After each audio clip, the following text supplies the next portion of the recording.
Hello everyone, and this is my review for TNA Impact Wrestling on September 3rd, 2014, and, honestly, I felt that this week's Impact was a very good Impact show. I liked where they went with a lot of things, mainly just because of how they positioned everybody on the show as a whole.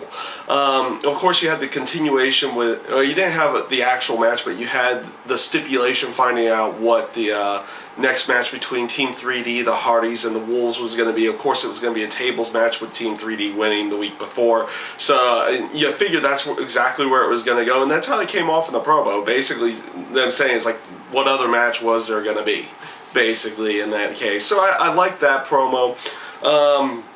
The Tara Terrell-Gail Kim match, I liked where this feud and rivalry went. It started off as a long time ago as the two of them is like, Tara Terrell face, Gail Kim heel, and then putting on some excellent matches, and then it kind of grew into like almost another Bobby Roode and Eric Young type deal where it's a mutual respect between the two of them, and them still putting on these excellent matches. I like that.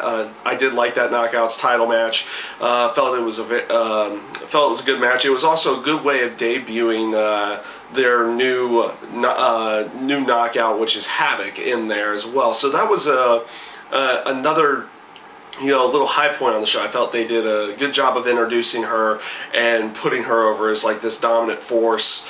I think they're trying to recapture the magic that they had between the Gail Kim Awesome Kong feud they had many years ago. I don't think they could ever redo that again, but it looks like that's what they're going to go with in this case, with Gail Kim being the Knockouts champion, and you have this big, tall, massive woman going after her. So we'll see where that feud actually goes and how it actually pans out in the end. And the other area I felt that they did a good job, with just basically positioning everything. So you have the number one contendership match, the TNA World Title, with Bobby Roode and Eric Young. And you also have a number one contendership match, six-way, for the X Division title. So you have those two number one contendership matches. Why not have Samoa Joe? You have your X Division champion Samoa Joe and Bobby Lashley go at it one-on-one to see who's better in this case. And you got that right off the bat there. And I did like the fact that you had two number one contendership matches. Why not have both these champions go one-on-one in this case?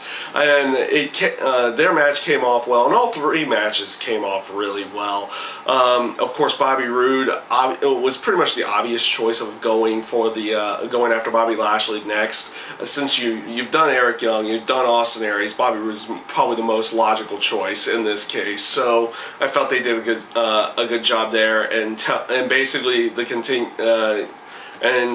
the telling of the mutual respect story between Eric Young and Bobby Roode. And I like the little snippets of MVP trying to put some tension between the two of them beforehand, which of course went to no avail and didn't really lead into anything in that match in general. And then you had a six-way match for the number one contendership for the X Division title. Homicide pulls out the victory there. They've had this tendency of going with some old X Division people to try to rebuild it in this case. And in all honesty, that's probably the best case scenario. Sonata's not fully there, though he's doing his deal with James Storm and now being called the Great Sonata. And then after the match, they pulled Manic to the back. That was probably the only misplacement of the show. It was really weird that you have them drag Manic to the back, and then in the next segment you have Austin Aries out there calling them out. So it almost would have made more sense for Austin Aries to come out during the time that they were attacking Manic and trying to drag him to the back. But it is what it is there.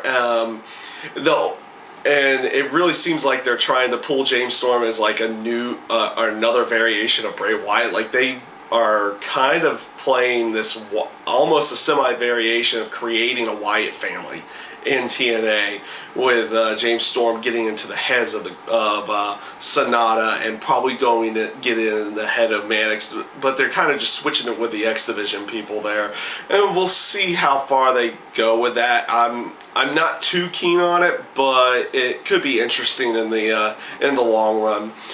But overall, I felt this week's Impact was a pretty good show. I liked how they placed a few of the matches. Of course, I felt the matches this week were a lot of fun to watch, and we'll see where they're going to go with it. You have Homicide versus Samoa Joe somewhere down the line. You have Bobby Roode and Bobby Lashley going at it for the TNA World Title, and then of course you have the triple threat matches the triple threat tag matches with the Hardys, Team 3D, and the Wolves, and it should be a fun Impact next week. Obviously, they probably won't do those title matches next week, but they'll do something down the road there, and we'll see how they continue with story building between the two of them, and hopefully they will actually build a story between Samoa Joe and Homicide. That's been maybe one of the one biggest problems with the X Division is that they don't really get a story. They go out there and just put on a really good match. It would be nice to see them build a story leading into the match, and then they put on this spectacular match, and hopefully get people more behind either Samoa Joe or Homicide going into the match. So we'll see where they go.